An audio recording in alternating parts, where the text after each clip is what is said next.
nejakým spôsobom potrebujem vychádzať z fotky. Alebo z niečoho takého hmatateľného, čo vidím, ako na tom spočinie svetlo, alebo akú to má tú hmotnosť, že potrebujem z toho vychádzať.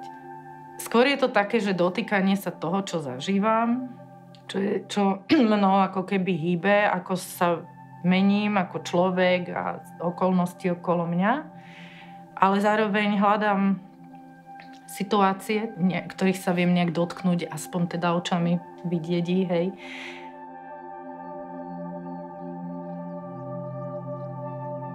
Že také robím, že dobre, však toto dokončím, ale už tam vidím tie možnosti, ale tie nedám všetky na jedno plátno, dám ich na to ďalšie, hej. A že takto ako keby transformujem. Až do nejakého takého, že mám pocit, že okej, teraz sa to vyčerpalo.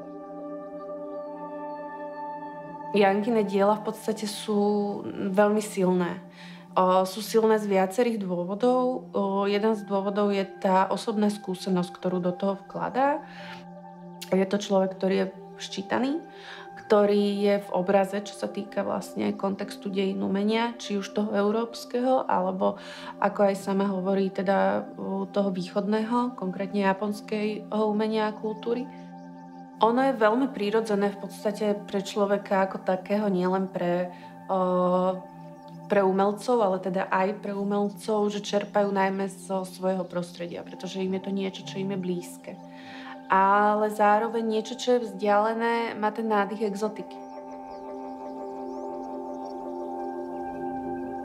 Prečo som vlastne zmenila ako keby také zľahka emotívne, ale abstraktné veci, ktoré som robila na škole ešte pred materstvom, na naozaj veľmi figurálne veci, bol zážitok pôrodu, proste telesnosti. Nejaké proste ten zážitok pôrodu ma odštartoval na figuralistku. A tá téma paradoxne nebola materstvo. Keď som sa stala matkou. Tá téma bola slobodná žena mladá.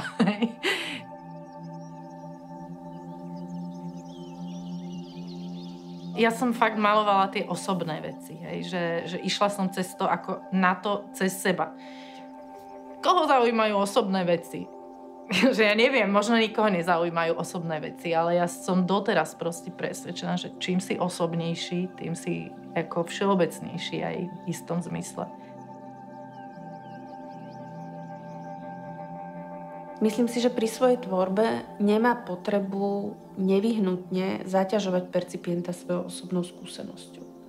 Že vlastne častokrát sú to diela, ktoré mohli vzniknúť povedzme aj z nejakej negatívnej skúsenosti. To dielo nakoniec aj vďaka tým formálnym prvkom, ktoré obsahuje, ostáva dosť otvorené pre percipienta. Preto aj častokrát bývajú diela interpretované, ako keby sa snažila o zachytenie nejakej chvíľky, nejakého okamihu životného.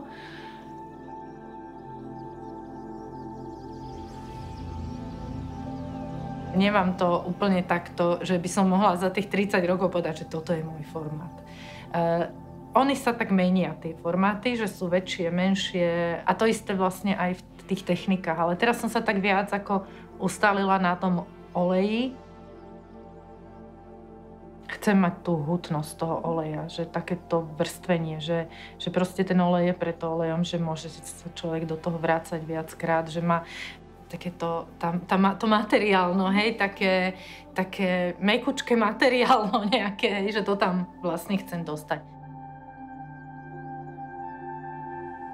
Tie vrkoče vlastne súvisia s tým, ako som veľa čítala o šintoizme a o úcte Japoncov k ich predkom. No a ja si pamätám taký moment, že moja babka si rozpletala, vždy mala zapletené vlasy, hej, už bola stará, mala proste fakt, že šedivé vlasy. A zrazu som ju videla, že pri večernej toalete ona si rozpustila vrkoč a mala ho po pás. Úplne, že hrozne dlhý vrkoč. Čo mňa, že jak decko, ja neviem, možno som mala 6 rokov alebo 5, ja neviem, proste malá som bola.